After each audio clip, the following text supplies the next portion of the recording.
xibaar yu wér te wóor ca tàng ba abonnez-vous pour ngeen di mën di jot suñuy vidéo. dal leen ak jàmm seen chaîne bi di Buzz 221 HD kii di Serigne Mboup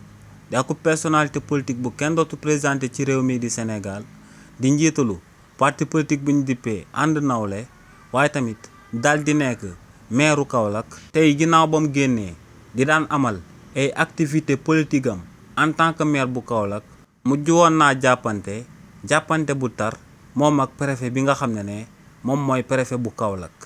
coow loolee nu mu demee moom mooy que ne kii di Serigne Mboup ginnaaw ba mu àndee akub délégation am dafa demoon ci benn école ngir daal di fay amal reboisement daal di fay samp ay garab ndax tey la bés bi nga xam ne moom lañ dippee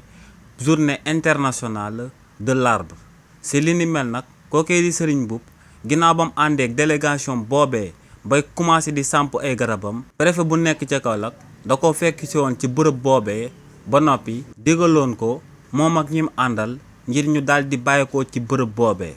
waaye nag préfet bi kàddu yu ñàkk teggin la daal di jëfandikoo ngir daal di wax autorité bii di Serigne Mboup ngir mu daal di bàyyeekoo ci bërëb boobee ndax da koo daal di wax dégage li ni mel nag moom moo daal di jur réaction Serigne Mboup ndax da koo daal di xamal que ne préfet bi bu amee sañ-sañu daal di dégager ñëpp ñum àndal moom en tant que autorité amul droit daal di koy dégager fenn ci benn bërëb bu daal di nekk Kaolack ba noppi daal di koy bamtuwaat que ne bu mu ko mus a waxati dégage si li ni mel nag préfet bi dafa bamtuwaat kàddoom daal di wax Serigne Mboup dégage li ni mel nag moom moo sabab kookee di Serigne Mboup daal di koy tontu daal di koy wax que ne dégage toi-même ba noppi def ay jéego daal di koy uuti ñi nga xam ne nag ñoom ñoo fa nekkoon ñoom ñoo mujjee téye kookee di Serigne Mboup ak préfet bi ci wàllu boppam lu leer ba am moom mooy que ne xamaguñ exactement lu sabab ñaari autorité yooyee di daal jàppante waaye lu leer ba am moom mooy que ne ci vidéo bi nga xam ne moom lañ daal di suivre